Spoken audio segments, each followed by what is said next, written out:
बिस्मिल्लाहिर्रहमानिर्रहीम। अस्सलाम वालेकुम नाज़रीन, आप देख रहे हैं प्रोग्राम सिटी 10 और मैं हूं आपकी मेज़बान अना यूसुफ। उम्मीद है आप सब लोग ठीक ठाक होंगे। आज के प्रोग्राम के कुछ समरी आपके साथ शेयर करूंगी जी। आज हम खबरें भी शामिल करेंगे एज़ यूजुअल और अपने मेहमानों से भी मुलाकात कराएंगे। सेगमेंट्स भी आज के प्रोग्राम का हिस्सा होंगे। सबसे पहले हम आगाज़ करते हैं हमेशा की तरह आज की अच्छी बात से। सल्ली अला रसूलिहिल करीम, अम्मा बाद। मेरे दोस्तों, बुज़ुर्गों, भाइयों, मेरी बहनों, मेरा आज का पैगाम आपको एक अल्लाह के वली का वाक़या सुनाना है। किताबों में लिखा है कि एक अल्लाह के वली गुज़रे हैं, मुख्तियार काकी रहमहुमुल्लाह ताला। जब उनका इंतकाल हुआ, लोग सफ़ों में खड़े थे, बड़े बड़े उलमा। तो उनके एक खादिम आगे बढ़ा, उसने कहा, हज़रत वाला ने फ़रमाया कि मेरा जनाज़ा वो शख्स पड़ा है जिसमें 4 सिफ़ात मौजूद हों। पहली सिफ़त, जिसकी पूरी ज़िंदगी में तकबीर ऊला फ़ौत ना हुई हो। दूसरी, जिसकी कभी तहज्जुद ना क़ज़ा हुई हो। तीसरी, जिसकी असर से पहले सुन्नत गैर मुअक्कदा भी ना छूटी हो। और चौथी, जिसने पूरी ज़िंदगी किसी गैर महरम ख़ातून पे नज़र भी ना डाली हो। जिस शख्स में ये 4 सिफ़ात मौजूद हों, वो मेरा जनाज़ा पढ़ाए। बड़े बड़े हज़रात सर झुकाकर खड़े हो गए। उस ज़माने हिंदुस्तान का एक बादशाह सुल्तान अल्तमश आगे बढ़ा और कहा, हज़रत आपने अच्छा नहीं किया, आपने मेरा राज फाश कर दिया। किसी ज़माने में इस सरज़मीन ने ऐसे हुक्मरान भी देखे हैं जिनकी आँखों में हया भी थी, जिनके दिल में खौफ खुदा भी था। अल्लाह हमें ऐसे हुक्मरान नसीब फरमाए। व आखिरु दावाना अल्हम्दुलिल्लाहि रब्बिल आलमीन। आमीन सुम आमीन। ये थी जी आज की दुआ भी और आज की अच्छी बात भी। आज की टॉप स्टोरीज क्या हैं वो मैं आपके साथ शेयर करती हूँ जी। पहली खबर, शहर में सुई गैस का बड़ा बहरान, 70% इलाकों में प्रेशर डाउन।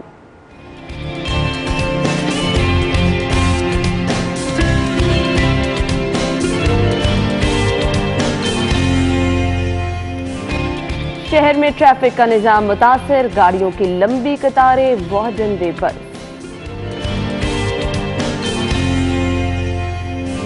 शहर में जंगल का कानून, शहरी पार्किंग साइट्स पर भी लुटने लगे।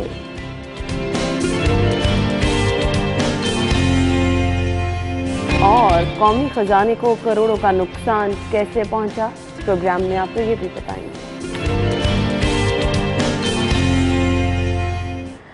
ये थी आज की टॉप स्टोरीज। अपनी खबरों को हम डिटेल में डिस्कस करेंगे। स्टूडियो में हमारे साथ हमारे सीनियर रिपोर्टर्स मौजूद हैं। कज़ाफ़ी भट्ट साहब और दुर्रे नायाब ने हमें ज्वाइन किया। अस्सलाम वालेकुम, क्या हाल चाल है? अच्छा जी, दुर्रे नायाब को हम वेलकम बैक भी कहेंगे क्योंकि दुर्रे कोविड से जो है वो रिकवर होकर आए हैं। कुछ एक्सपीरियंस अपना बताइएगा, क्या था? तबीयत ठीक थी? तबीयत ठीक थी, लेकिन डिफ़िकल्टीज थी बहुत ज़्यादा और काफ़ी ज़्यादा ईजी भी नहीं वैक्सीनेशन कराई थी आपने? वैक्सीनेशन हुई थी, ज़ाहिर बात है, लेकिन उसके बावजूद कोविड हो गया क्योंकि हम लोग फिरते हैं और पॉसिबल नहीं है कि हम लोग ना इससे गुजरें। लोगों से इंटरेक्शन बहुत ज़्यादा रहता है रिपोर्टिंग के दौरान। सांस का इशू भी, SOPs भी फॉलो करते हैं। हमारे तो स्टूडियो से निकलते ही मैं मास्क जेब में रखा हुआ है, मास्क पहनना है, लोगों से सलाम नहीं लेना। लेकिन उसके बावजूद ये जो ओमिक्रॉन है ना, ये थोड़ा डिफरेंट वेरिएंट है और ये ज़्यादा जल्दी इफेक्ट करता है और उसके बाद इसकी कॉम्प्लिकेशंस बढ़ जाती हैं और कॉम्प्लिकेशंस भी हुई, ज़ाहिर बात है, लेकिन अल्लाह का शुक्र है अब बिल्कुल ठीक है। कुछ लोग जल्दी निकल जाते हैं, कुछ प्रोलॉन्ग कर देते हैं। और ये चीज़ें आपसे शेयर करने का मकसद सिर्फ और सिर्फ ये है कि हम लोग भी आपकी तरह बाहर आते जाते हैं, बहुत ज़्यादा केयर भी करते हैं, SOPs को भी फॉलो करते हैं, वैक्सीनेशन भी कराई है, बहुत सारे लोगों ने बूस्टर भी लगवाई है, बावजूद इसके कोविड का निशाना बन रहे हैं। लेकिन कहीं ना कहीं एक मैसेज आपको ये देना चाहते हैं कि अगर आप लोग वैक्सीनेशन करा लेंगे, बूस्टर लगवा लेंगे, तो एक वो जो शिद्दत वाला एलिमेंट है उससे आप बच जाएंगे। अल्लाह ताला हम सबको महफूज रखे। आज की पहली खबर क्या है? शहर में सुई गैस का बड़ा बहरान, 70% इलाकों में प्रेशर डाउन। मुतासिरीन में मेरे ख्याल से हम तीनों ही शामिल होंगे। क्यों भट्ट साहब? बिल्कुल, भट्ट साहब ज़्यादा है। मैं वही कह रही हूँ, मुतासिरीन में हम तीनों मेरे ख्याल से शामिल होंगे। देखिए, मुझे समझ नहीं लग रही गैस जा किधर रही है। आप वो वही वाली बात आ गई, आप जो है इंडस्ट्री को गैस नहीं दे रहे हैं, आप घर वालों को गैस नहीं दे रहे हैं, घरेलू सनत को गैस नहीं दे रहे हैं, गैस जा कहाँ पे रही है? सबसे एम्बैरेसिंग पता क्या होता है, शाम के टाइम आपके घर मेहमान कोई आ गया, आप एक कप चाय नहीं बना सकते, ऑनेस्टली स्पीकिंग। अच्छा, बिजली के ऊपर अगर आप चाय भी बनाने लगे हैं वो इलेक्ट्रिक केतल के साथ, तो उसके बाद महीने बाद पता लगता है कि जी बिल जो है ना वो मुंह फाड़ के आ गया। अच्छा बट साहब शुक्र है ये कंटेनर पे नहीं है, नहीं तो इन्होंने पता क्या कहना था, इन्होंने कहना था कि एलपीजी माफिया को सहूलत देने के लिए इन्होंने सुई गैस बंद कर दी और एलपीजी के रेट्स ऊपर जा रहे हैं, इसमें भी हुकूमत पैसे ले रही है। किस माफिया को सहूलत दे रहे हैं मुझे ये बता दें। मैं कहता हूँ बदनीयती, ये तो खुद ही माफिया बन के बैठ गई। बदनीयती जो है ना वो बहुत ज्यादा मैटर करती है। अगर आपकी नीयत सिर्फ दिखावे की हद तक हो और काम करने की ना हो ना, तो बेबरकती इसी तरह रहती है। और मुझे अच्छी तरह याद है ये जो बहुत अरसा पहले ना सुहेल राइस साहब ने एक कॉलम लिखा था कि मुल्क में नहूसत के साए, मुझे वो आज तक नहीं भूलता। और मैं जब भी कोई ऐसी सिचुएशन में होती है जब गवर्नमेंट कुछ नेक काम करने की कोशिश करती है और वो उनको उल्टा पड़ जाता है, तो मुझे वो कॉलम ज़रूर याद आता है और उसकी हेडिंग ज़रूर याद आती है। और इसी तरह जिस काम में अल्लाह के फजल से इन्होंने हाथ डाला है ना, वो इनको उल्टा पड़ गया। अच्छा, मैं बहुत सारे सवाल करती हूँ। पेट्रोल की कीमत बढ़ रही है, वजह बार बार एक ही बताई जा रही है, ओवरऑल महंगाई हो रही है, उससे रिलेट कर दिया जाता है पूरी दुनिया में महंगाई है और अभी हम बहुत पीछे हैं। आपकी बिजली की कीमतें बढ़ रही हैं, हर रोज एक ही बहाना कर दिया जाता है। अब खासा मौसम बट सब तब्दील हो रहा है, अभी भी गैस प्रेशर कम होना वजह समझ से बाहर है। मैं वही अर्ज कर रहा हूँ ना कि ये समझने की ज़रूरत है कि भाई अगर गैस आप घर वालों को नहीं दे रहे हैं, आप इंडस्ट्री को, फिर आप गैस दे किसको रहे हैं? कहाँ पे जा रही है गैस?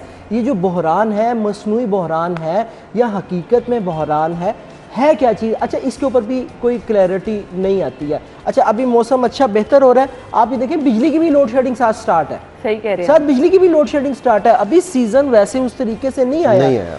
गैस आप नहीं दे रहे हैं, बिजली आप नहीं दे रहे हैं। अच्छा, फिर वही महंगाई वाली आप बात कि जी हम बाकी ममालिक से बहुत पीछे हैं। तो भाईजान है दसो ना कि बाकी ममालिक होर नाल सहूलतां भी देंदे ने, महंगाई अगर वहाँ पे कम जा रही है। महंगी बिजली है, लोग एयर कंडीशन नहीं चला रहे, लोग बिजली कंज्यूम नहीं कर रहे, बिजली इनसे अभी संभाली नहीं जा रही है। अभी तो जनवरी फरवरी का दिन चल रहे हैं, इसके आगे आप देखें जून में आपके साथ क्या होने वाला है। बिल्कुल, अगर ये मामला इसी तरह लंबे हुए। दूसरी बात ये है कि हुकूमत के बारे में लोग ये भी ख्याल रखते हैं, ये हुकूमत अपनी पल्स नहीं लेती ना कि लोग इनके बारे में क्या सोचते हैं, क्योंकि पब्लिक में इन्होंने जाना नहीं है, लोगों को फेस करना नहीं है, जाके देखेंगे लोग इनके बारे में क्या सोचते हैं।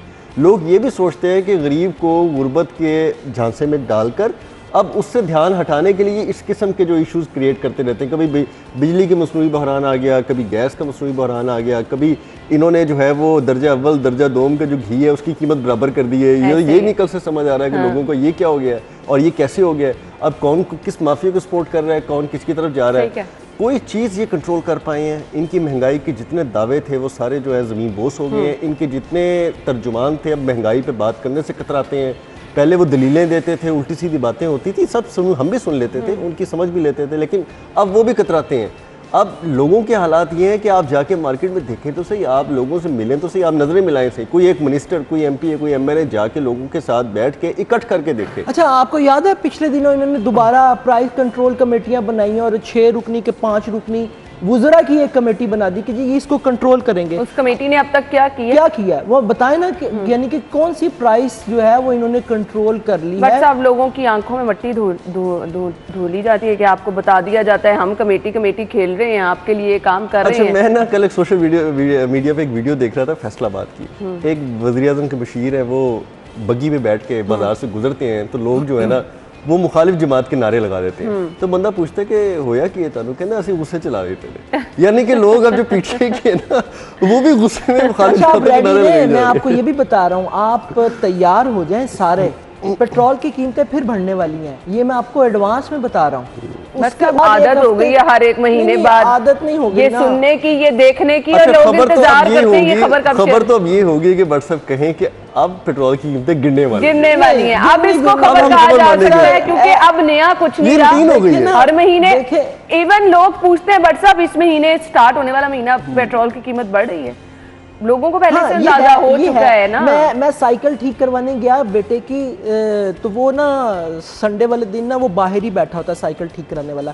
वो कहता जी भट्ट साहब पेट्रोल की कीमत कदों बढ़ती पई है। हाँ, तो लोग ईमानदारी वाली बात है एक्चुअली, कल तो नहीं बढ़ती पई, मैं कहनी यार हाले तो नहीं लेकिन वधनी गई। अच्छा मतलब है फिर रेट कर पेट्रोल की कीमत बढ़े, बिजली बढ़े, सुई गैस ना आए, चीजें महंगी हो, दर्जा अव्वल दर्जा दोम का घी एक ही कीमत का हो जाए, आपने घबराना नहीं है। आजकल लाहौरिये घबरा रहे हैं, बहुत परेशान भी हैं क्योंकि ट्रैफिक ने परेशान कर रखा है।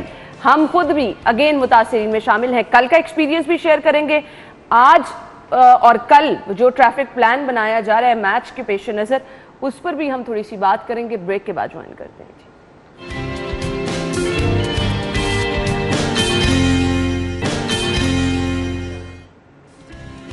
वेलकम बैक नाज़रीन। दिन का आगाज़ आज किस तरह से हुआ जी, ऑफिस आने वाला एक्सपीरियंस आपके साथ शेयर करती थी। जैसे ही मैं फिरोजपुर रूट से आ रही थी, कज़ाफ़ी के सामने ऐसे गाड़ियों को ब्रेकें लगा दी गई और जब सामने देखा जी पुलिस एहलकार निकल रहे हैं और फिर कज़ाफ़ी स्टेडियम अंदर बड़ी बड़ी बसें एंटर हो रही हैं। तो ये था जी सुबह का एक्सपीरियंस, यानी यहाँ से अब सिलसिला शुरू हो चुका है। अब कल ऑलमोस्ट जितने लोगों से मैं ऑफिस में मिली हूँ सब लोग अपना एक्सपीरियंस शेयर कर रहे हैं। घर में अगर कोई आ रहा है वो अपना एक्सपीरियंस शेयर कर रहे हैं कि कल किस तरह से ट्रैफिक में वो बुरी तरह से स्टक रहे हैं। अब आगे मैचेस होने जा रहे हैं, बार बार कहा जाता है कि जी रौनकें बहाल हो रही हैं। दूसरा अगर पहलू देखें तो लोग किस कदर परेशान होते हैं इन्हीं रौनकों को, इन्हीं एंटरटेनमेंट को देखने के लिए लोगों ने टाइम से अगर घर पहुंचना है, अगर वो घर ही नहीं पहुंच पाएंगे तो कैसे कोई मैच देखेगा। जी भट्ट साहब। अना क्या इस टॉपिक पे बात करूं, ईमानदारी वाली बात है। मेरा दिल कर रहा है अगर मैं मना ना था तो मैं वही कहता कि ला मैं छितर लवा कसम खुदा की। कि आप ये देखें कि इनका जो काम है ये असल में ना बुनियादी तौर पर लोगों को क्रिकेट से मुतनफ़र कर रहे हैं। ना ये इंटरनेशनल मैचेस हैं, ना ये कोई बहुत ही ज़्यादा कोई वीवीआईपी मूवमेंट्स हैं। आप सारे पूरे शहर की ट्रैफिक को स्टक कर रहे हैं। आप जिस तरफ से ये सारी ट्रैफिक स्टक कर रहे हैं, दूरे उसके ऊपर बाद में कमेंट करेगा, मैं दूरे की वो चीज़ नहीं छीनूंगा कि कोर्ट ने जो ऑर्डर किए हुए हैं। आप ये देखें कि उस तरफ हॉस्पिटल्स हैं, ठीक है, लोगों का सबसे ज़्यादा जो आना जाना है वो इन रूट्स के ऊपर है। आप मुतबादल रूट कोई नहीं देते हैं। एक कांस्टेबल आपका खड़ा है, एक कांस्टेबल खड़ा है जो ट्रैफिक को कंट्रोल करने के लिए, आपने खुद देखा इस बात को। जब आप चलान करने के लिए जाते हैं तो आप तो 6-6 7-7 का पूरा एक ग्रुप बना के एक मोटरसाइकिल वाले को या एक गाड़ी को जो वन वे वाला है उसकी गाड़ी के आगे पूरा लेट जाते हैं, पकड़ लेते हैं उसको। जो असल काम है वहां पे तो आप असल काम करवा नहीं रहे हैं पूरे शहर को। इससे तो बेहतर है, मैं पहले भी कई दफ़ा कहूँ भाई अफगानिस्तान चले जाएं या तालिबान को बुलवा लें, उनको कहें भाई इधर आके मैच करवा दें, वो बेहतर मैच करवाएंगे। अच्छा, ये जो डेफिनेशन देते हैं ना रौनक लगाने की, इन्होंने सड़कों पे रौनक लगानी है। हाँ, ये स्टेडियम नहीं लगाते, सड़कों में लोग घर नहीं जाते, वो रौनक है ना। हमारी एडमिनिस्ट्रेशन है, पुलिस है, ट्रैफिक पुलिस है, ये लाहौरियों को जलील करने का कोई मौका जाने नहीं देती। इस पे आप रौनक की बात करें, मैंने लोगों को लड़ते झगड़ते गाड़ियों से निकल के गालम गलोच करते देखा है। सलाम करना चाहिए इस बात पे कि लाहौरियों को जलालत का मौका फराहम करने में कोई कसर नहीं छोड़ते। और जो रौनक सड़कों पे लगाते हैं ना लोगों की, यानी कि मियाँ बीवी से लड़ रहा होता है, बीवी बच्चों को मार रही होती है, बुजुर्ग शहरियों से लड़ रहे होते हैं, जवान जो है वो मोटरसाइकिलें आगे खड़ी करके लोगों की गाड़ियों को रोक रहे होते हैं, घंटा घंटा जलील हो जाते हैं। और इस पीएसएल से किसको मोहब्बत रहनी है, मुझे बताएं ना आप। लाहौर शहर के अंदर जो कल हालात थे ना, रात तक आपके रात तक ट्रैफिक जो है वो डिप्रेशन का शिकार है। मैस क्रिएट हो रहा है। मैंने अभी व्हाट्सएप को आपको बताया कि आपने सिग्नल फ्री कर दी है। मैस तो फिर हल हो जाता है, फस क्रिएट हो रहा है। बिल्कुल सही। और ये हाई कोर्ट के अहकामात की भी पाबंदी नहीं कर रहे, जहाँ पे कहा गया है कि गाड़ियाँ बहुत ट्रक ना करें, खड़ी गाड़ियों से कार्बन पैदा होता है, वो माहौलियात की आलूदगी में पैदा करता है, उसके बाद आपकी स्मोक का खतरा बनता है। और अभी तक हमारा एयर क्वालिटी इंडेक्स जो है, ट्रैफिक वार्डन्स की एफिशिएंसी देखनी है ना तो आप वन वे जाएं, जहाँ 2000 का चालान उन्होंने करना होगा ना, आपको ऐसा लपेटा डालेंगे कि आपको समझ नहीं आएगा कि खुदा ना खास्ता मैं बैंक से डकैती करके निकला हूँ कि इन्फॉर्मेशन चल गई है। अच्छा, मजेदार वाली बात है, इस पीएसएल के ट्रैफिक को कंट्रोल करने के लिए इन्होंने आउटसाइड यानी कि दूसरे शहरों से इजाफी वार्डन्स मंगवाए हैं 200 के। वो रौनक देखने के लिए बुलाए हैं बट साहब, वो रौनक मेला देखें, एंजॉय करें कि ये जो छोटे शहरों में ऐसी बेतरतीबी नजर नहीं आएगी। 600 वार्डन्स जो आपने दूसरे शहरों से बुलाए हैं, आपने स्टेडियम को फिल करने के लिए बुलवाए हैं। भाई सड़कों पे लाकर ट्रैफिक को ठीक करवाना है ना। मैं तो समझता हूँ कि इनकी बुनियादी ट्रेनिंग ही नहीं है। हाँ, मेरा भी ये ख्याल है कि इनकी ट्रेनिंग नहीं, इनको समझ नहीं आ रही कि हमने कैसे करना है, बेबस नजर आते हैं और उनको समझ ही नहीं आ रही। इन्होंने बस एक काम करना है, बस एक काम करना है, हाथ में कॉपी पकड़ी हुई है, अदरात चलान। अच्छा जी, अब आप लोगों ने तो ये बात कर दी, मैं अवाम के रवैयों से बट साहब बहुत परेशान हूँ। अवाम बेचारे, अगर वार्डन दोनों पहलू डिस्कस करने चाहिए ना, लोगों को रोक भी रहे हैं, बाइक पे जो लोग हैं बाज नहीं आते, इस तरह गाड़ियां दोनों तरफ से स्टक है, यहाँ से गुजर रहे हैं। मुझे लगता है कि शायद ये मसला मुझे ही देखने को ज्यादा मिलता है। बेचैनी पैदा कर दी, अफरा तफरी शहर में पैदा कर दी, बेसुकूनी पैदा हो गई। किसी को ये यकीन नहीं है कि वो घर आज 15 मिनट में पहुंचेगा या 15 घंटे में पहुंचेगा। आप मुझे बताएं, लोग 1 घंटा, उनकी सब्र का एक पैमाना होता है ना, वो जब लबरेज हो जाता है तो फिर यही होता है ना सब कुछ। आप उस तरफ जाने क्यों देते हैं?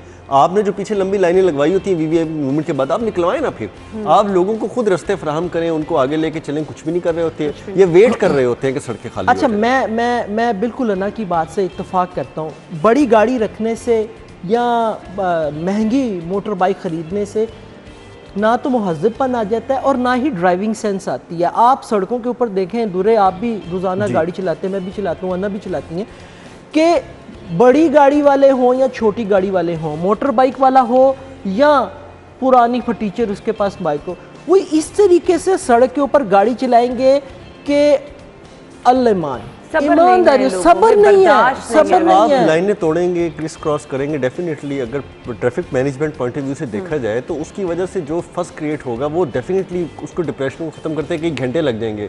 अगर आप अपने लाइनों में चलते रहेंगे, थोड़ा सब्र कर लेंगे तो जाहिर बात है बहुत अच्छी तरह से। अच्छा नहीं, मुझे खबर को वाइंड अप करना है, मैचेस होने जा रहे हैं। एक सजेशन बट साहब को सिटी ट्रैफिक पुलिस को आप देना चाहें चालानों से हटके इस ट्रैफिक प्लान को लेके, कि शायद उस सजेशन को देखते हुए कुछ ये ट्रैफिक कंट्रोल सर को मॉक एक्सरसाइज होती है, कोई एक्सरसाइज की जाती है कि किस तरीके से हमने ट्रैफिक को प्लान करना है। मुझे बता दें, आज तक कभी ऐसा हुआ है? पीएसएल मैचेस के लाहौर के शेड्यूल काफ़ी देर का था, क्या आपको नहीं पता था आ रहे? आप हर दफ़ा यही करते हैं और हर दफ़ा आप ये ऐलान करते हैं। सजेशन क्या देंगे यहाँ पे? इनको सिर्फ इतना ही कहूँगा कि भाई अवाम के हाल पे रहम करें, जो आपका काम है ट्रैफिक को निकलवाने का, उसके ऊपर। अच्छा, मेरी एक सजेशन है कि जी अगर आपको माल रोड ब्लॉक करना ही पड़ गया है वीवीआईपी मूवमेंट के लिए, तो आप देखें जो पिछली रोड्स हैं, उसकी सराउंडिंग वाली रोड्स हैं, उनकी डिप्रेशन ख़त्म करने के लिए पीछे से ही ब्रेकिंग लगाना शुरू कर दें और पीछे से पीछे ट्रैफिक को मोड़ना शुरू कर दें। जब आपकी ट्रैफिक माल रोड के सर पे पहुंच जाती है, पूरी गलियां चौक हो जाती है, आप खड़े होते हैं जी कि अब हम क्या करें, तो आप पीछे से ही देखें कि ट्रैफिक अगर जगह नहीं रही तो उसके बाद पीछे से पीछे उसको ब्लॉक करना शुरू कर दें।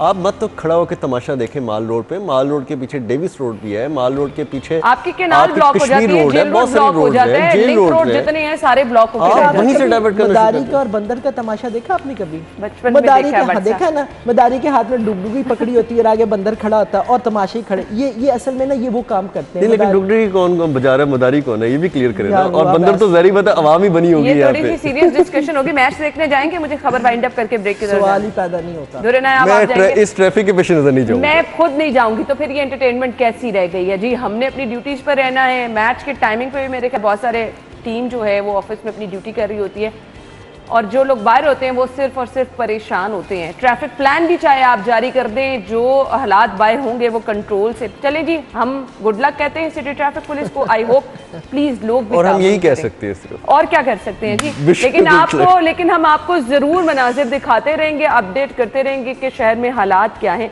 फिलहाल एक ब्रेक लेते हैं, ब्रेक के बाद वापस आएंगे, हमारे साथ ही रहिएगा।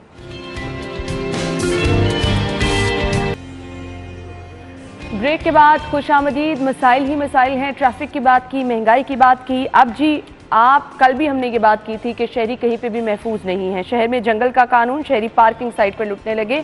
और तो और मैं सुबह खबर पड़ी थी कि निजी बैंक के एटीएम सिस्टम पर भी हैकर्स ने हमला कर दिया, कैश ले उड़े। मतलब ये हो क्या रहा है दुरे नाया? देखिए जी, जब आप इस मुल्क में बहुत सारे मसाइल होंगे, बेरोज़गारी होगी, भूख होगी, अफलास होगी, नौकरियों के इशू होंगे और आपकी जो यूथ है वो सड़कों पे बेरोज़गार फिर रही होगी, फारिग फिर रही होगी और ऐसे लोग जो हैं वो जराइम पेशा अफराद के नेटवर्क के हत्थे चढ़ना बड़ा आसान होता है। पूरे नेटवर्क बन गए हैं, यकीन मानिए। और ये जो निजी बैंक के साथ एटीएम्स को खाली करने का वाक़या हुआ है ना, ये देखें, ये आपके क्रिमिनल माइंडेड लोगों का काम नहीं है, ये एक्स्ट्रा ऑर्डिनरी जीनियस लोगों का काम है जिन्होंने ये हैकिंग की। और ये कितनी अच्छी आपकी एक बहुत अच्छी पोत जो है वो ज़ाया हो रही है, वो क्रिमिनल लोगों के हत्थे चढ़ रही है, जिनके पास इतना हुनर है, जिनके दिमाग कंप्यूटर से भी तेज़ हैं और जिनके दिमाग कंप्यूटर को मात देने की इस्ताद रखते हैं। ऐसे लोगों को वेस्ट क्यों किया जा रहा है? उनके पास वसाइल नहीं है, मौके नहीं है, नौकरियां नहीं है, इस तरह की चीज़ें जो है बढ़ती जानी है। लाहौर शहर जिसको सेफ सिटी का कहा जाता था जी कि बहुत बड़ी सेफ सिटी बना दी गई है, लेकर आए थे कि प्लान लेके आए थे, पाकिस्तान का जबरदस्त सेफ सिटी है, तो रोल मॉडल होगा। सेफ सिटी वाला कॉन्सेप्ट तो अब लोग पहले घरों की दहलीजों पे लुट रहे थे, सड़कों पे लुट रहे थे, बैंकों के अंदर, बैंकों के बाहर लुट रहे थे, पता चलता है जी सारे पैसे दुकानों के अंदर से कैश बॉक्सेस गायब हैं, एटीएम मशीनों के नोट गायब हैं। अब तो घर के अंदर बैठ के आपके अकाउंट्स गायब हो रहे हैं। यानी कि हम एक लुटने की एडवांस से भी एडवांस स्टेज पे जा रहे हैं कि कोई बंदा नजर नहीं आ रहा, कोई बंदा आपको फिजिकली चोरी करता नजर नहीं आ रहा। मेकअप आर्टिस्ट को कॉल आती है और उनसे बातों बातों में उनका बैंक अकाउंट नंबर पूछने की, आईडी कार्ड नंबर उनको बता दिया, बैंक अकाउंट नंबर उनसे पूछ रहे हैं, एंड वाले 3 डिजिट पूछ रहे हैं और वो जवाब देते चले जा रहे हैं। अब लोग बेचारे इतने स्मार्ट नहीं आप हैं। देखें स्मार्ट भी नहीं है, बेचारे मासूम है, उनको इतनी नॉलेज नहीं है, इंफॉर्मेशन का जरिया कहाँ पर है, उनको बताया कहाँ जा रहा है। आपके अगर कुछ इदारों की बात की जाए तो ऐसे काम करने के लिए FIA मौजूद है, साइबर क्राइम विंग मौजूद है, उनको एक्टिव होना चाहिए, 2-4 लोगों को पकड़ के मिसाल बनाना चाहिए, ये काम रुकेगा।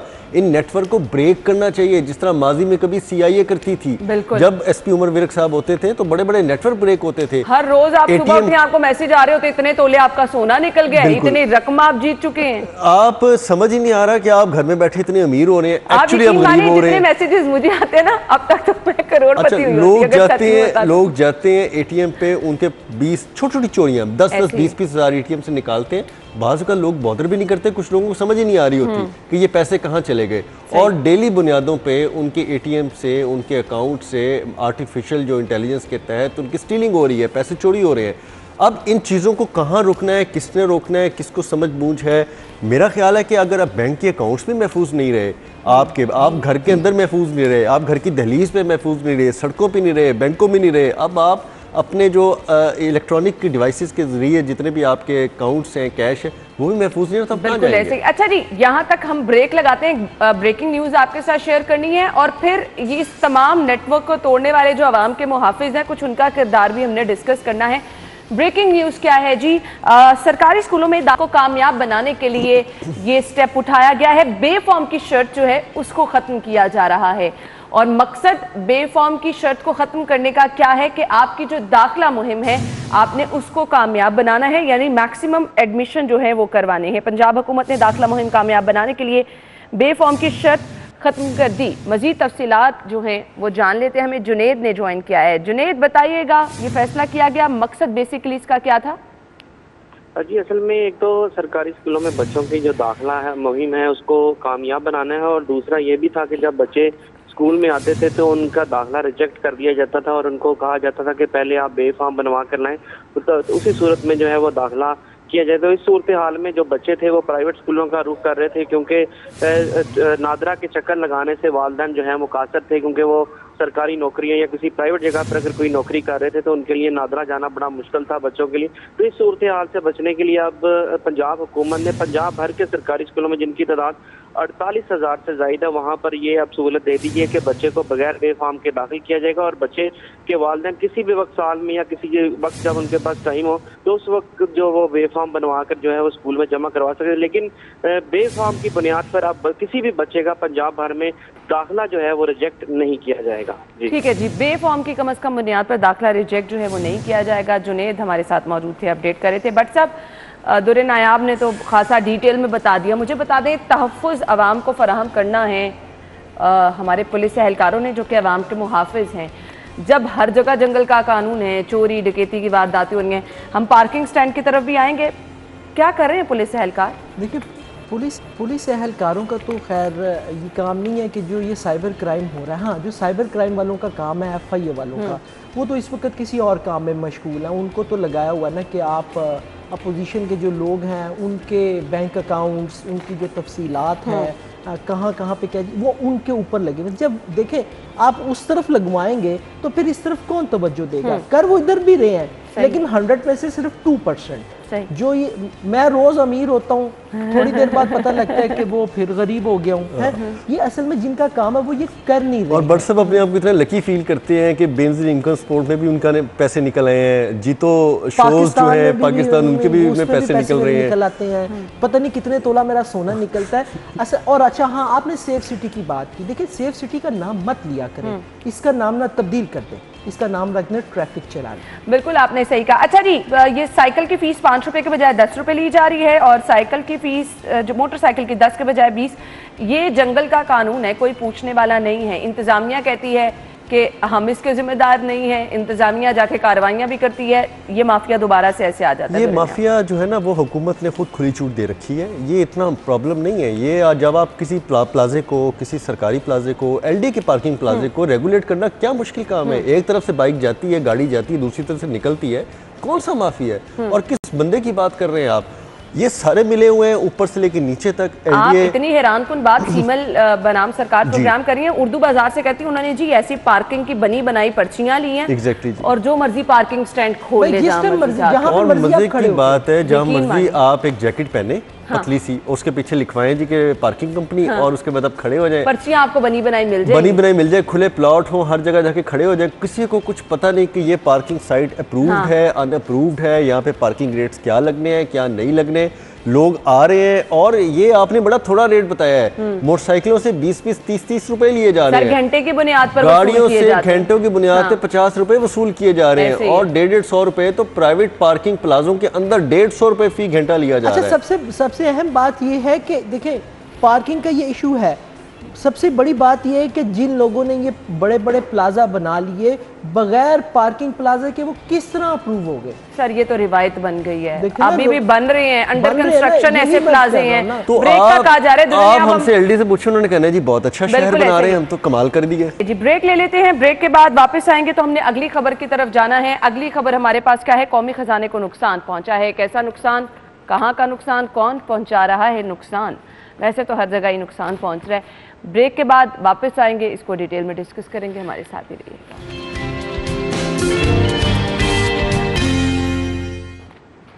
वेलकम बैक नाज़रीन, अगली खबर की तरफ चलते हैं। सरकारी स्कूलों में अफसरान की गैर कानूनी रिहाइशगाहें, खजाने को नुकसान पहुंच रहा है। खजाने को नुकसान पहुंच रहा है, आवाम को क्या बड़ा फायदा हो रहा है? मेरी बात सुने, सरकार को कहाँ पे नुकसान पहुंच रहा है? सरकार की तो सारी उंगलियां सर पैर मुंह सब कड़ाई के अंदर है। ये खजाना नुकसान पहुंचने के बावजूद भी मेरे ख्याल से भरता ही रहता है, ये भरता ही रहता है। और खजाने के अंदर जो पैसे जाते हैं वो किसके जेबें खाली होने के लिए हम लोग जो हैं, जो इस खजाने को कभी खाली नहीं होने देते हैं। हमारी जेबों में से जो पैसे काट के, टैक्स काट के जा रहा है, जो यहाँ पे सरकारी अफसरों की रिहाइशगाहें बनी है वो किसने बनवाई है? इन्होंने ही बनवाई है ना। महकमा तालीम को किस तरह हो सकता है कि ना पता हो? अब इनको ख्याल आ गया कि जी वो गैर कानूनी है और उसके अखराजात कहाँ से जा रहे होंगे? उसके अखराजात उन्हीं में से जा रहे होंगे जो स्कूल के लिए फ़ंड दिया जाता है, जो खाली क्लासेस के लिए, फर्नीचर के लिए, गिरी हुई दीवारों के लिए, वॉशरूम्स के लिए फ़ंड दिया जाता है, वो वहाँ पे लगता है। अब इनको ख्याल आ गया। एंड ऑनेस्टली स्पीकिंग, आप एग्री करेंगे दुर्रे नायाब, इस पर आप जितनी मर्जी बात कर लें, आपने खबर भी दे दी, जुनेद की खबर है, होगा कुछ नहीं कुछ होगा। आप देखें ये खुद इन्वॉल्व होते हैं, ये फंड्स से लेकर देने तक, लगने तक, उनकी सहूलियात को इस्तेमाल करने तक, सरकारी गाड़ियाँ हो, सरकारी दफातर हो, सरकारी घर हो, ये इस तरह समझते हैं जिस तरह किसी की आबाओ इजदाद का माल है और ये सरकारी अफसरान के लिए ज़रूरी हो गया, इसके बगैर ये ख़त्म हो जाएंगे, मर जाएंगे। हालांकि एक आम लेमैन को देखें, सारी उम्र वो जमा पूंजी जमा करके अपना घर बनाने के काबिल नहीं रहता। वो कोई अच्छी सवारी ले ले तो पेट्रोल इतना महंगा हो जाता है, चीज़ें इतनी महंगी होती है, वो चलाने के काबिल नहीं रहता। वो कितना ज़्यादा टैक्सेस देता है कि उसकी हड्डियों तक को निचोड़ लिया जाता है। तो क्या उनके आबाओ अजदाद का ये हक नहीं था कि वो इस मुल्क में रहते थे, तो उनको भी ये फैसिलिटी दे दी जाए? अच्छा, कता कलामी माफ़, मैं आपको ये भी बता दूँ, आइंदा बजट से पहले आपकी सैलरी के ऊपर मजीद टैक्स डिडक्शन की जो है वो IMF ने शर्त आयद की है। मैं ऑनेस्टली आपको बता रहा हूँ, IMF की जो अगली आपको किस्त मिलनी है उसके अंदर ये है कि आप तनख्वाहदार तबके के ऊपर मजीद टैक्स लगाएंगे, उसकी सैलरी में से मजीद टैक्स काटेंगे। अगर आपको मेरी बात पे यकीन ना हो तो मैं सेकंड करूंगा। बिल्कुल ठीक कह रहे हैं, नई नौकरियां नहीं देंगे, लोगों को ज़्यादा तनख्वाहें नहीं बढ़ाएंगे, टैक्स बल्कि ज़्यादा इम्पोज करेंगे। IMF पे तकरीबन ये एग्री कर चुके हैं। अब बाकी अल्लाह जानता है यू टर्न कभी कहाँ ले लिया जाए, ये तो इस गवर्नमेंट का तुरंत वाइंड अप करने का कह रही हैं। अब ये आपने इतनी वो दिल बर्दाश्त खबरें सुना दी हैं, मैं तो और भी याद आ रही थी, लेकिन मुझे वाइंड अप करने दे, मैं परेशान होगी। भट्ट साहब ने कह दिया जी तनख्वाहदार जो है उनको मजीद टैक्स देना पड़ेगा। थैंक यू सो मच, बहुत बहुत शुक्रिया। नाज़रीन, ब्रेक, हेडलाइंस और फिर आपको ज्वाइन करेंगे। प्रोग्राम के इस हिस्से में हम बात करने वाले हैं शहर की सफाई, जो कि बिलाशुबा एक बड़ा मसला भी है, एक बड़ी जिम्मेदारी भी है, और इसमें आपको भी ताउन करना है। जिनका काम है वो तो हमें काम करते नज़र आ ही रहे हैं, लेकिन बहुत सारे लोग इस काम की शिकायतें भी करते नज़र आ रहे हैं। बड़ा शहर है और बड़ा चैलेंज भी है सफाई, क्योंकि बहुत सारे लोग जो हैं वो इस चीज़ का ख्याल नहीं रखते हैं कि उनको ताउन करना है टीम के साथ। जो LWMC की टीम अपनी जिम्मेदारियां निभा रही है। बाज़ारों मार्केटों में अगर देखें तो लोग अपनी दुकानों का कूड़ा सुबह सुबह आकर दुकानें साफ़ करते हैं और बाहर ही ढेर लगा देते हैं। यहाँ पर आकर थोड़ी सी मुश्किल हो जाती है, और बहुत सारे लोग इतनी गैर जिम्मेदारी का मुजाहरा करते हैं कि अपना घर साफ़ करके बजाय इसके जो आपके इलाके में कहीं पर भी डंपिंग साइट बनी है या कूड़ा दान पड़ा है वहाँ पर जाके कूड़ा फेंके, घरों के बाहर या गली के बाहर ही कचरे के ढेर लगा देते हैं। ये थोड़ी सी वो चीज़ें हैं जिनको हमें देखना है। बाकी LWMC की कारकर्दगी क्या है, किस तरह से वो काम कर रही है, शहर में सफाई का निज़ाम कैसे लेके चल रही है, PSL के हवाले से क्या स्पेशल अरेंजमेंट्स किए हैं सफाई के, इस पर हम बात करेंगे। CEO LWMC राफिया हैदर साहिबा हमारे साथ स्टूडियो में मौजूद हैं। अस्सलाम वालेकुम। वालेकुम सलाम। क्या हाल चले आप? अल्हम्दुलिल्लाह। थैंक यू सो मच, बहुत बहुत शुक्रिया। बड़ा मैंने का चैलेंज है, बड़ा शहर है, सफाई रखना बहुत मुश्किल काम है। अगर हम अपने घर को ही ले लें तो सारा दिन आप छोटी छोटी चीज़ें जो हैं वो अपनी जगह से उठाते भी रहते हैं, सफाई करते रहते हैं। शहर के हालात भी अगर आप सारा दिन सफाई ना करें तो मेरे ख्याल से नहीं संभाले जाते। एग्री करती हैं आप? जी बिल्कुल। देखिए, कंटिन्यूस प्रोसेस है जो कि 24 घंटे ही चलता रहता है। मैंने मिसाल दिया ना कि आप घर में अगर 4 घंटे के लिए बैठ जाए, चीज़ें इधर उधर हो जाती हैं आपकी, तो आपको सारा दिन ही कुछ ना कुछ करना पड़ता है। जी, लेकिन अल्हम्दुलिल्लाह हमारी वर्कफोर्स बहुत अच्छे तरीके से काम कर रही है। अराउंड 10,000 के करीब सैनिटरी वर्कर्स हैं जो कि अभी हमने सिस्टम में एम्बेड किए हुए हैं, और जो एज़ पर कमिटमेंट हमारी टाइमलाइंस थी प्रोक्योरमेंट ऑफ मशीनरी की, वो भी हमारी 671 व्हीकल्स ऑलरेडी इन फील्ड आ चुकी हुई हैं, जिनको हमने UC लेवल पे डिप्लॉय किया हुआ है, कंटेनर्स की रिमूवल के लिए डिप्लॉय किया हुआ है। तो 671 व्हीकल्स हमारी ऑलरेडी आ चुकी हुई हैं, जिसकी वजह से अब काफ़ी बेहतरी आ रही है। जो फ्रीक्वेंसी सेटिंग है हमारी कंटेनर्स के रिमूवल्स की, वो भी हमने बेहतर की है। कमर्शियल मार्केट्स में डेफिनेटली, या हमारे जो हाई फुटफॉल मेजर थॉरोफेयर्स हैं रोड्स वगैरह, उन पे ज़्यादा फ्रीक्वेंसी में लिफ्टिंग करनी पड़ती है क्योंकि वो ज़्यादा जल्दी भरते हैं कंटेनर्स वगैरह। इसी तरह कंटेनर्स भी ऐड किए हैं सिस्टम में। साथ हमने अपनी वर्कशॉप्स की भी कैपेसिटी बिल्डअप की है ताकि वो ख़ुद भी ये कंटेनर्स बना सके। तो जैसे जैसे कोई वेयर टेयर होती है, डेफिनेटली उसका एक टाइम लाइन होती है कि जिसके अंदर वो कंटेनर्स फील्ड में रह सकते हैं। तो उसके लिए जो सारी एडेड फैसिलिटीज़ हैं वो भी हमने कैपेसिटी बिल्डअप करके 8,000 आपने कहा वर्कर्स हैं, कितनी शिफ्ट्स में ये काम करते हैं? जी, ये हमारी 3 शिफ्ट्स में ऑपरेट कर रहे हैं। इनिशियली जब हम आए थे तो फर्स्ट शिफ्ट ओनली ऑपरेशनल थी, सेकंड और थर्ड नहीं थी उस वक्त ज़्यादा वर्किंग में, सिर्फ फ्लीट मूव आउट करती थी, बाकी मैनुअल स्वीपिंग नहीं होती थी। तो उसको अब हमने इन्हांस करा के एक तो इंश्योर कराया है कि हर UC में मिनिमम पे 25 वर्कर्स अवेलेबल हो। जो बड़ी UCs हैं ये कंजेस्टेड हैं, वहाँ पे ज़्यादा मतलब 60-70 वर्कर्स भी अवेलेबल होते हैं। साथ हमने सेकंड शिफ्ट को बहुत ज़्यादा ऑपरेशनलाइज किया है, उसके अंदर रोड स्क्वाड्स भी ऐड किए हैं जो कि कमर्शियल मार्केट्स के अंदर और मेजर रोड्स के ऊपर वर्किंग करते हैं। और इसी तरह थर्ड शिफ्ट को भी हमने 35% की हमारी वर्किंग है कि हम 35% और ऐड ऑन करते हैं उसके अंदर, ताकि रात को भी एक क्लियरेंस हो, ताकि सुबह आपकी फर्स्ट शिफ्ट की टाइमिंग कब से स्टार्ट हो जाती है? हम सफाई शहर की कब से सुबह से स्टार्ट होती है? जी, सर्दियों में ये 6 AM ऑनवर्ड्स होता है, गर्मियों में ये शिफ्ट होकर अराउंड 5 AM पे हम ले आते हैं फर्स्ट शिफ्ट को।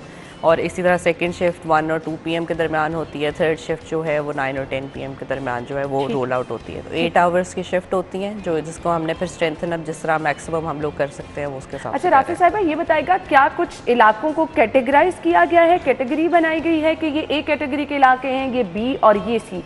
बहुत सारे लोग कहते हैं कि जी मेन शाहराहों की सफाई LWMC कर देते हैं, गली मोहल्लों तक टीमें पहुंचना जो है वो बहुत ज़्यादा टाइम हो जाता है, या तो टीमें पहुंचती ही नहीं है। जी देखिए, जो वर्किंग एनवायरनमेंट है ना उसमें ये है कि टाउन वाइज डिवीजन है, इट्स नॉट कैटेगराइजेशन ऑफ कि जी कौन सा मतलब सोशो इकोनॉमिकली हाई है या लो है। टाउन वाइज डिवीजन होती है, बेस लेवल पे होती है ना कि पोश इलाके अगर इतने साफ नजर आ रहे हैं तो शायद इनको प्रायोरिटी में या A कैटेगरी टाइप बना दिया जाता है। इसमें 2-3 चीज़ें देखने वाली है। कुछ होता है कि साथ अदर इंफ्रास्ट्रक्चर किस तरह से अवेलेबल है, जैसे सीवेज लाइंस किस तरह से अवेलेबल है, उसकी रोड नेटवर्क किस तरह से है, एक्सेस किस तरह से है। इसी तरह इशू डिफरेंस आता है अर्बन और रूरल साइड का। अराउंड 60 UCs हैं लाहौर की जो रूरल में फॉल करती हैं, वहाँ की डायनामिक्स चेंज हो जाती है वेस्ट की, वहाँ काउ डंग ज़्यादा बढ़ रहा आ रहा होता है, वहाँ पे रोड नेटवर्क वगैरह थोड़ा डिफरेंट है, वहाँ पे कंटेनर्स की प्लेसमेंट हम डिफरेंट करते हैं, वहाँ फ्रीक्वेंसी सेटिंग डिफरेंट होती है। तो उसकी वजह से एक थोड़ा सा डिफरेंस अर्बन और रूरल में आता है, लेकिन उसको भी हम अब इन्हांस करके हमने जिस तरह है कि मिनिमम 25 वर्कर्स पर यूसी हमने प्रोवाइड करवाए हैं, ठीक है, ताकि जो उसकी वर्किंग है ओवरऑल के एरिया वाइज में 25 वर्कर्स जो हैं वो आपके कम से कम ये कम से कम ज़्यादा होते हैं वो डेफिनेटली, जहाँ कंजेस्टेड इलाके हैं शहर के इचरा वगैरह साइड है, अर्बन ये आपकी वॉल्ड सिटी है, इस तरह के एरियाज़ में ज़्यादा होंगे। कुछ यूसीज एरिया वाइज बड़ी हैं, वहाँ पे ज़्यादा लोग होंगे, तो मिनिमम हमने बेंचमार्क सेट कर दिया हुआ है कि 25 वर्कर ज़रूर होने चाहिए। उसके अलावा फिर वो ऐड ऑन करते हैं, इसी तरह वॉल्ड सिटी में या रूरल साइड पे डीसिल्टिंग क्रू भी ऐड किया जाता है कि वहाँ पे जो छोटे ट्रेन्स हैं वो हमारी जिम्मेदारी होते हैं, तो डीसिल्टिंग का अलग क्रू उधर भी ऐड किया गया है। राफे साहबा, हम गुफ्तगू का सिलसिला यहीं से जोड़ेंगे। हमने क्योंकि कल से अपने नाजरीन को बता दिया था कि हम आपको मदऊ कर रहे हैं, तो कॉल्स का एक सिलसिला शुरू होने वाला है। दानिश ने हमें लाहौर से ज्वाइन किया है। जी अस्सलाम वालेकुम दानिश, कहिएगा आप क्या कहना चाह रहे हैं?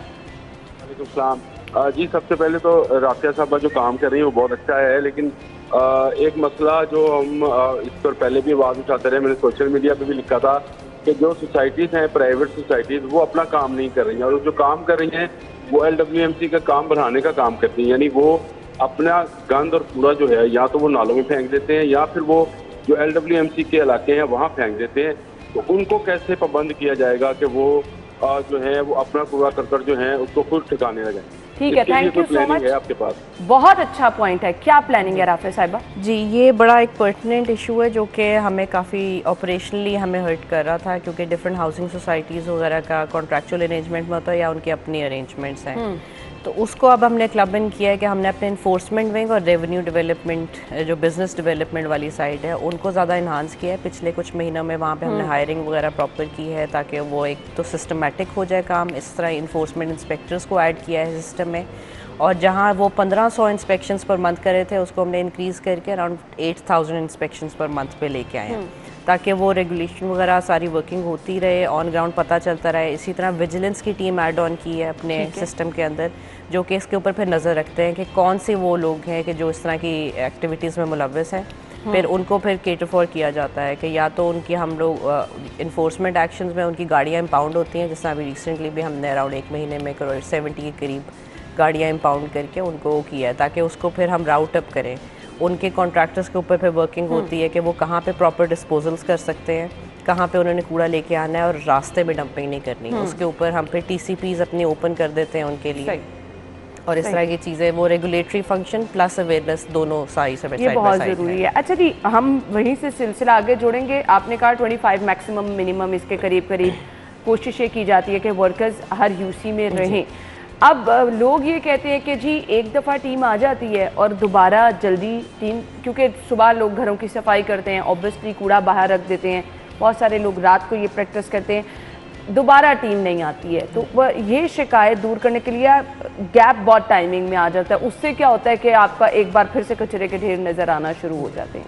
देखिए, ये फर्स्ट इनिशियली ये ज़्यादा प्रॉब्लमेटिक इशू था क्योंकि कंटेनर्स एरियाज़ में नहीं थे। जब हमने पिछले साल टेकअप किया तो उस वक्त कंटेनर्स लिमिटेड अमाउंट में थे, और जिस तरह 6000 और ऐड ऑन किए जाने थे सिस्टम में, वो अब इन प्लेस हो चुके हुए हैं। तो सुबह जब वो फर्स्ट टाइम इनिशियल शिफ्ट अपनी वर्किंग करती है, वो स्टार्ट ऑफ मेन रोड से करते हैं, फिर वो इंटरनली अंदर जाते हैं अपने इनर एरियाज़ के अंदर। उस वक्त तक यूजुअली वो फर्स्ट शिफ्ट वाला कूड़ा आ चुका होता है बाहर, जिसको फिर वो प्लेस अप करते हैं कंटेनर्स में। सही। तो कंटेनर्स को हम प्लेसमेंट अब उस तरह से करते हैं कि लोग कंटेनर्स की प्लेसमेंट का कुछ आपसे मैकेनिज्म पूछना है क्या है कि क्योंकि 2, 3, 4 गली मोहल्लों में आपको दूर तक अगर कंटेनर नजर नहीं आ रहा, फिर किसका कसूर है?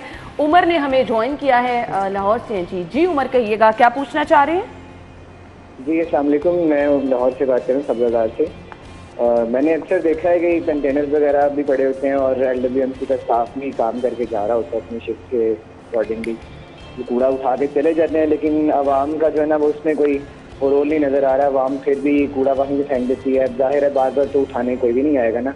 तो कुछ लोग तो ऐसा होता है कंटेनर को आगे पीछे कर देते हैं, कुछ लोग उठा के कंटेनर ही घर ले जाते हैं। तो कोई ऐसा मैकेनिज्म होना चाहिए कि जो लोग रोड पे कचरा वगैरह फैलाने का बाइस बन रहे हैं उनको जुर्माने वगैरह उनको भी। ये बड़ा अच्छा पॉइंट उठाया है। मैं तो उमर ऐसे लोगों को भी जानती हूँ, थैंक यू सो मच, जो कंटेनर पड़ा होने के बावजूद कचरा कंटेनर के बाहर फेंक के जाते हैं।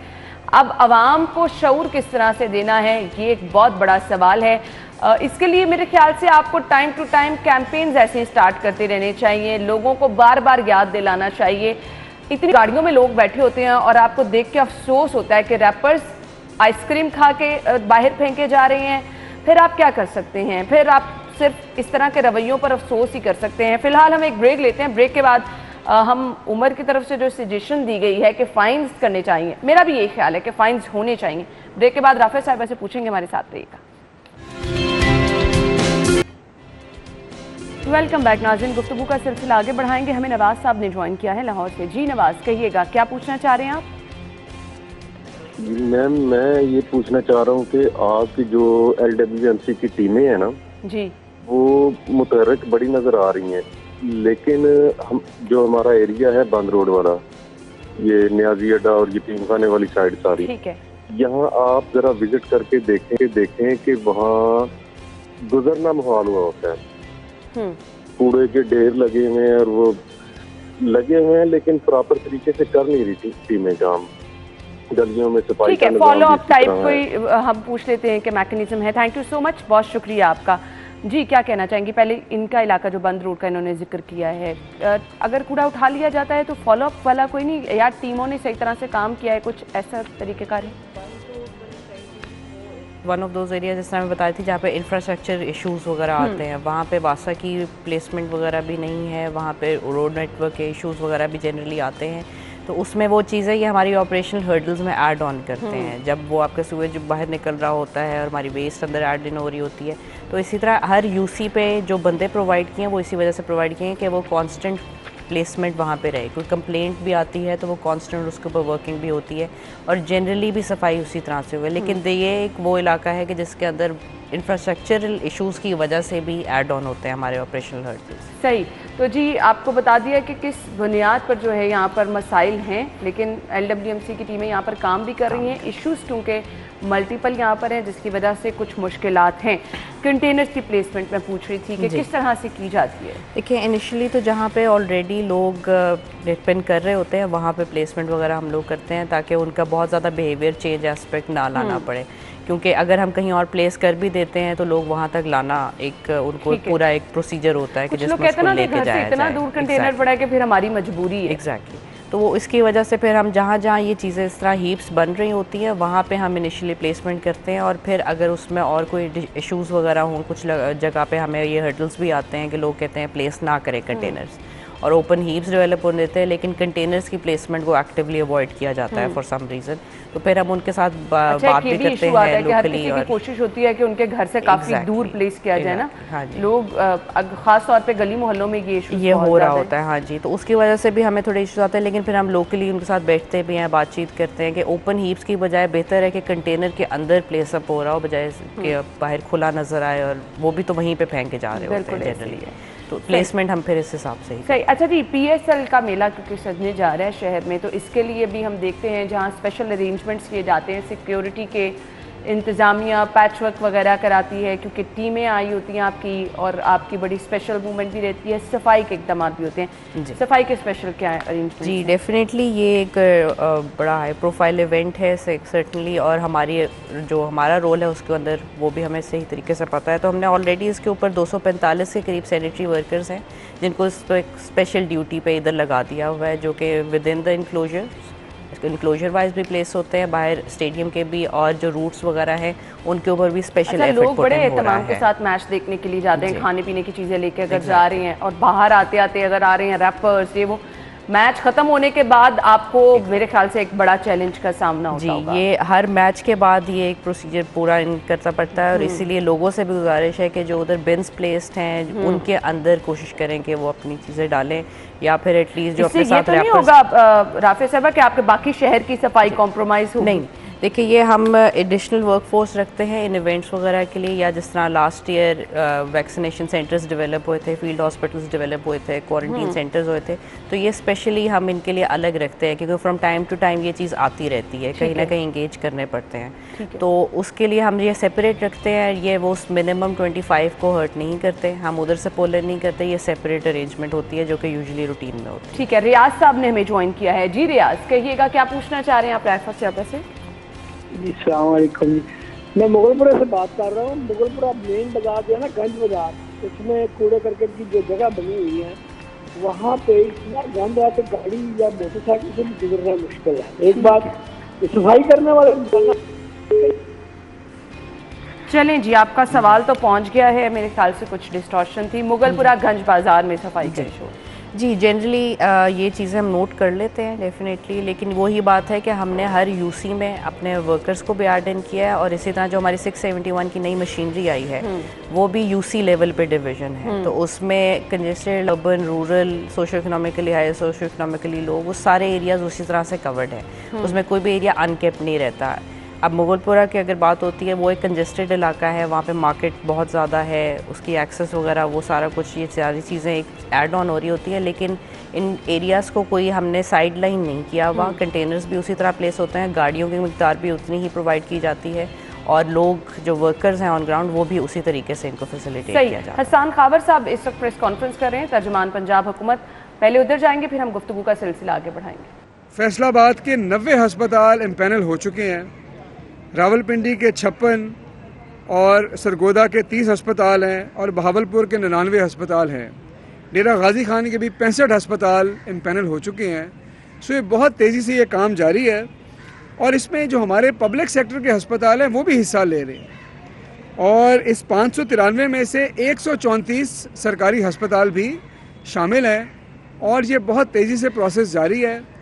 और जो हमारी प्राइवेट सेक्टर से बात हो रही है, हमें ये पता चल रहा है कि प्राइवेट सेक्टर नए हस्पताल भी बना रहा है, और जो उनके अपने हस्पताल हैं उसमें नई मशीनें भी लगाई जा रही हैं।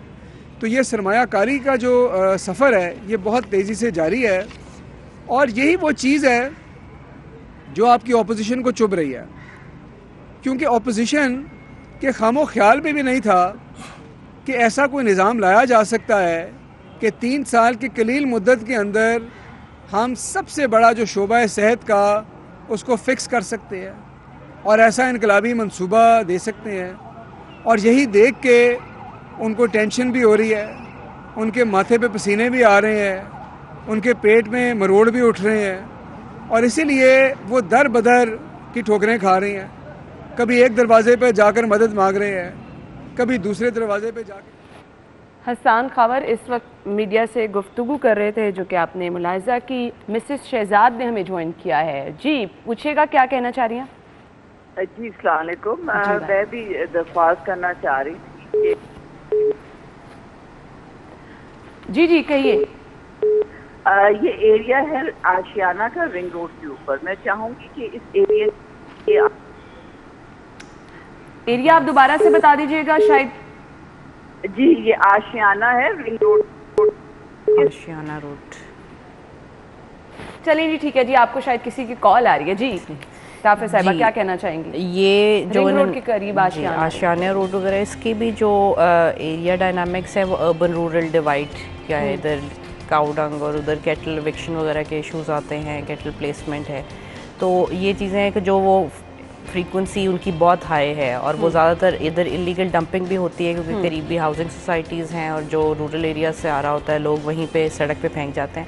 यहाँ पे इस तरह के इश्यूज पर कोई फाइन वगैरह क्यों नहीं रखे जाते अगर इलीगल डंपिंग वगैरह हो रही है? एक बड़ा इशू है कि ये जिस स्केल पे एक तो हो रही थी, उसके ऊपर हमने अपने इन्फोर्समेंट विंग को बहुत फाल किया है। जिस तरह मैं बता रही थी कि हमने अपने एड ऑन किए इन्फोर्समेंट इंस्पेक्टर्स, और अपने विजिलेंस विंग एक पूरी इम्बेड की है सिस्टम के अंदर। तो दो चीज़ें हम साइड बाय साइड ले जा रहे होते हैं। अवेयरनेस भी बहुत ज़रूरी है, क्योंकि लोगों को ये बताना भी ज़रूरी है कि कहाँ पे एक्चुअली आप प्लेस अप कर सकते हैं अगर आपने करना ही है। मतलब TCP is a more convenient place rather than कि वो रोड साइड पे डंप कर जाना या ग्रीन बेल्ट्स में जो फेंक के जाते हैं।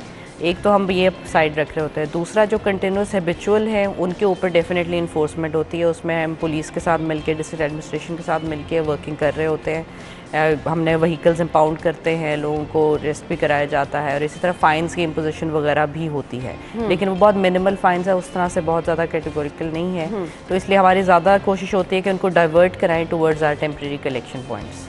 सही जी। अच्छा जी, हमने PSL की भी बात की, हमने शहर की सफाई की भी बात की। मुझे आपसे ये पूछना है कि आपने बताया कि आपके पास टीम भी है, जो मसाइल हमने माजी में देखे वो मसाइल भी हल हो चुके हैं। शहर के कौन से ऐसे पॉइंट हैं जहाँ पर आपको लगता है कि खुद LWMC के लिए यहाँ की सफाई एक बहुत बड़ा चैलेंज बन जाती है? रीजंस, लोग भी कोऑपरेट नहीं करते होंगे या फिर हालात वहाँ के कुछ ऐसे हो जाते हैं? कौन से ऐसे पॉइंट हैं?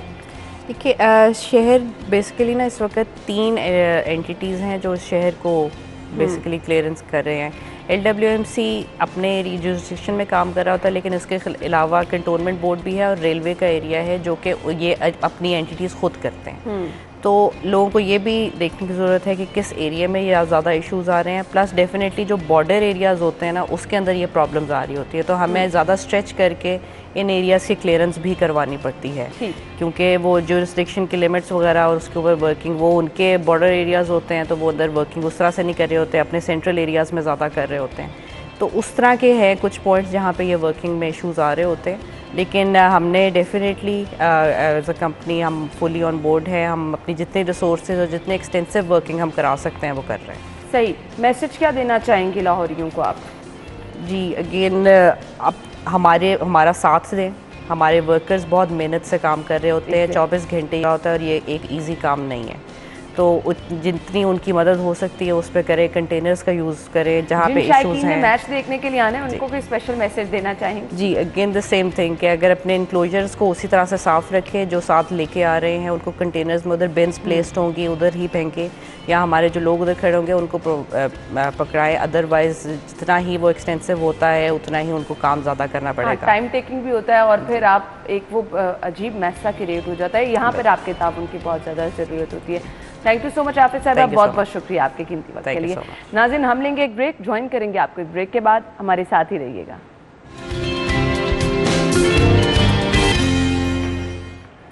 वेलकम बैक नाज़रीन। और आपने सुन रखा होगा कि चुस्ती जो है आपको एक्टिव भी रखती है, आप अपने काम भी अच्छे तरीके से कर सकते हैं, लेकिन बहुत सारे लोग जान छुड़वाते हैं, एक्सरसाइज नहीं करना चाहते हैं, वॉक नहीं करना चाहते हैं, और फिर उसका रिजल्ट क्या होता है कि आप कभी यहाँ गिर रहे होते हैं, कभी यहाँ गिर रहे होते हैं। और इसके कंपैरिजन में अगर आप उन लोगों को देखें जो अपनी लाइफ बड़ी प्लान करके जो है दिन का आगाज़ करते हैं, वो सुबह दिन का आगाज़ एक्सरसाइज से करते हैं या फिर वॉक से करते हैं, आपको अपनी वर्क प्लेस पे भी वो एक्टिव नज़र आते हैं, दवाइयों से भी वो दूर होते हैं, अस्पतालों से भी दूर होते हैं। खुदा ना खास्ता मैंने बहुत सारे ऐसे लोगों को देखा जिनको कोविड हुआ है, लेकिन क्योंकि वो एक्सरसाइज वॉक करते थे, बड़ा उनका स्ट्रॉन्ग रहा है, वो इतने ज़्यादा मुतासर नहीं हुए। तो आपको बहुत सारी बीमारियों से ये चीज़ें जो है बचा सकती हैं, सिर्फ आपने अपनी लाइफ में एक हरकत को लेके आना है और वो जो सहल पसंदी है उसको ख़त्म करना है। हम आपके साथ टिप्स शेयर करते रहते हैं ताकि आपको ये भी बहाना ना रहे कि हम जिम नहीं जा सकते हैं। घर में रह के एक्सरसाइजेज जो हैं वो आपके साथ हम आपको बताते रहते हैं कि किस तरह से आप कर सकते हैं। रहमान अब्बास की तरफ जाएंगे जो कि आपको हेल्दी रहने की, हेल्दी एक्सरसाइज की टिप्स बताएंगे। जी, ओवर टू यू। अस्सलाम वालेकुम, मैं हूं रहमान अब्बास, आपका लाइफ कोच आपकी खिदमत में हाजिर है। आप देख रहे होंगे कि आज मैं किस तरह बाहर लेके खड़ा हूं, तो पता नहीं कुछ कौन सी एक्सरसाइज है, बड़ी इजी एक्सरसाइज है, क्योंकि मैं ये देखता हूं कि लोगों के पास सामान नहीं है, तो हम खुद को फिट कैसे करें। तो आपकी सेहत का ख्याल रखने के लिए, आपकी डाइट आपको बताने के लिए, ताकि आपको मोटिवेट करता रहूं, आपको पुश करता रहूं, खुद को चेंज करें, ताकि हम मेडिसिन से दूर रहें और माहौलियाती जो असरात हैं उनसे भी सेफ रहें, खुद को फिट रखें, क्योंकि सेहत है तो सब कुछ है। तो इसीलिए सेहत का ख्याल रखने के लिए, आपको पुश करने के लिए आपका लाइफ कोच आपके पास। हमें बार चाहिए, बार इजी कर्टन बार्स आप ले सकते हैं, कोई भी पाइप आप ले सकते हैं, सिर्फ इतना जितने हमारे बाजू की विड्थ है।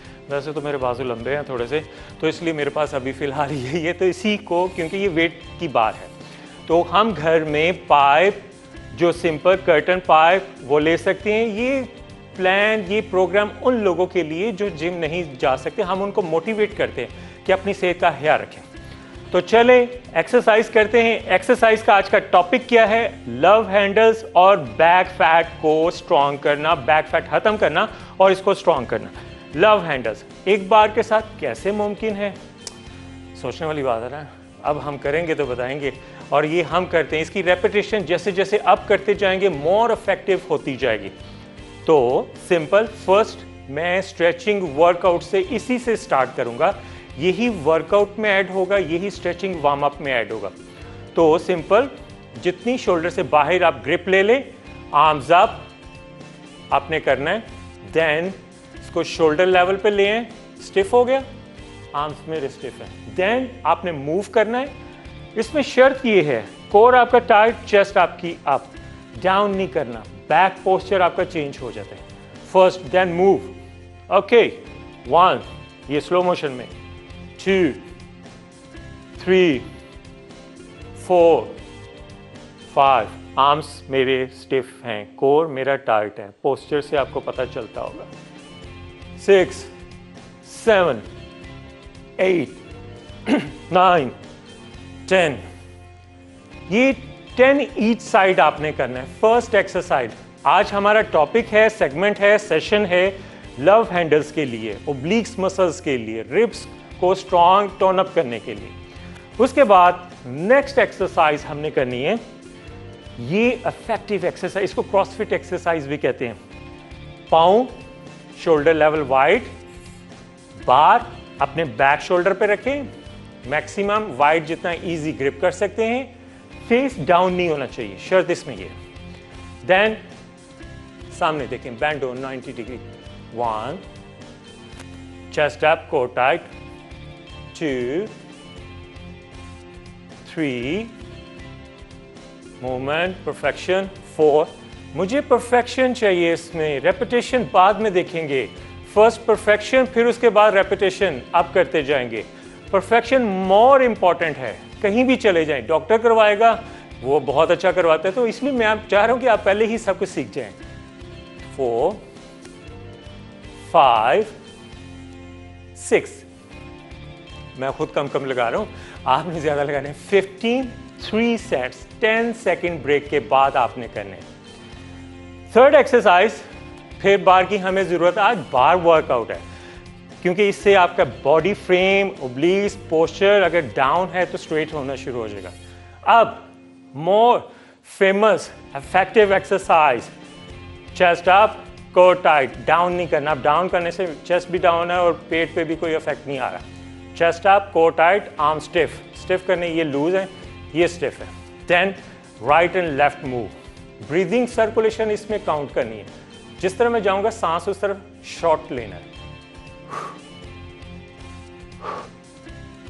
ये नहीं करना।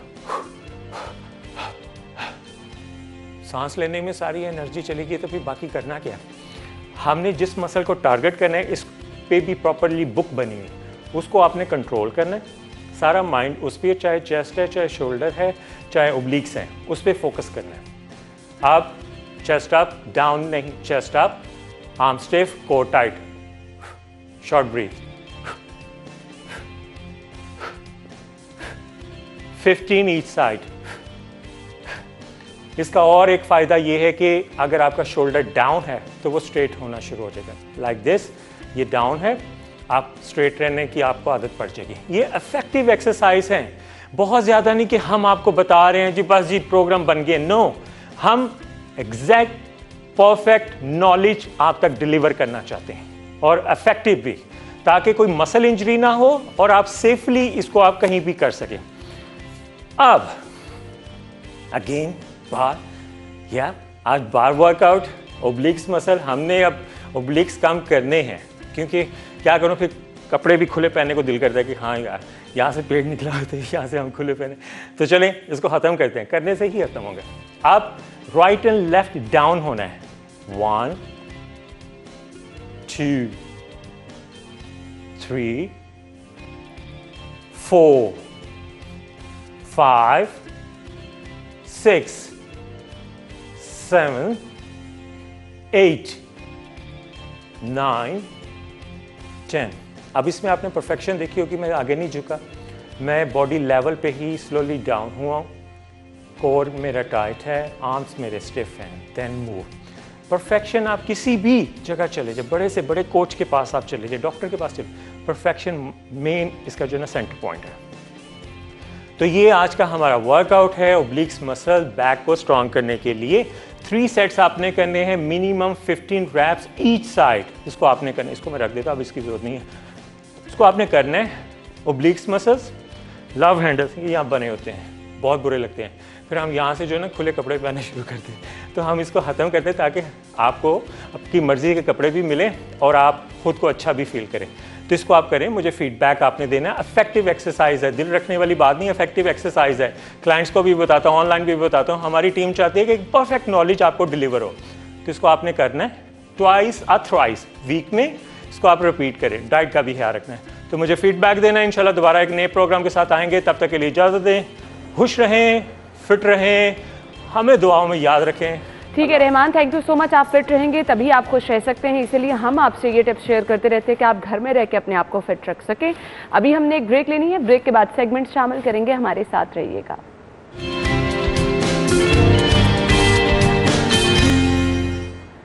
Welcome back. अभी हम चलेंगे जी बाहर, सब्जियों के रेट आपको बताने हैं और सब्जियों के रेट बताने के लिए हमारे साथ मायदा इस वक्त मौजूद हैं जो कि बताएंगी कौन सी सब्जी आज मार्केट में किस कीमत पर अवेलेबल है। ओवर टू यू मायदा। जी बिल्कुल है ना, सब्जियों की बात करें तो सब्जियों की कीमतों में जो है वो उतार चढ़ाव जारी है। इस टाइम जो है मैं वो टाउनशिप की सब्जी मंडी में मौजूद हूँ। यहाँ पर सब्जियों की कीमतों में जहाँ उतार चढ़ाव जारी है तो दूसरी जानिब सब्जियों में इस्तेमाल होने वाले मसाला जात भी कभी उसकी कीमत में जो है वो कमी देखने में नज़र आ रही है और किसी जो मसाले में है और सब्जियों में है उसमें इजाफा देखने में नज़र आ रहा है। बात करें अगर आलू की तो इस टाइम जो आलू है वो 26 से 28 रुपये यहाँ पर फ़रोख्त किया जा रहा है। टमाटर जो है इस टाइम 105 से लेकर 110 रुपये तक यहाँ पर फ़रोख्त किया जा रहा है। लहसुन देसी जो है वो 220 से लेकर 230 रुपये तक फ़रोख्त किया जा रहा है। उसी के साथ लहसुन चाइना जो है 340 से लेकर 350 तक जो है वो यहाँ पर फ़रोख्त किया जा रहा है, जिसकी कीमत में इजाफा देखने में नज़र आ रहा है। साग जो है वो 38 से 40 रुपये तक जो हर शख्स की जो है यहाँ पर सफ़ेद पोश तबका है, चाहे वो अमीर है तो वो हर एक की जो है वो बहुत ही पसंदीदा गज़ा है। सब्ज़ मिर्च जो है वो 155 से लेकर 160 रुपये तक यहाँ पर फ़रोख्त की जा रही है। टिंडियाँ जो है इस टाइम 53 से लेकर 55 तक यहाँ पर फ़रोख्त की जा रही है। उसी के साथ करेला, ये अभी तो जो है वो सर्दियों की सब्ज़ी नहीं है लेकिन फिर भी उसमें इजाफा देखने में नज़र आया, 230 से लेकर 200। मायदा थैंक यू सो मच, आपने सब्जियों की कीमतें हमें बताई। इसी के साथ ही प्रोग्राम का वक्त पहुंचा अपने इख्तिताम को। इंशाल्लाह कल सेम टाइम पर नए मेहमानों के साथ, नए टॉपिक के साथ और नई खबरों के साथ आपसे मुलाकात करेंगे। तब तक के लिए इजाज़त दीजिए, अपना ख्याल रखिएगा। अल्लाह हाफ़िज़।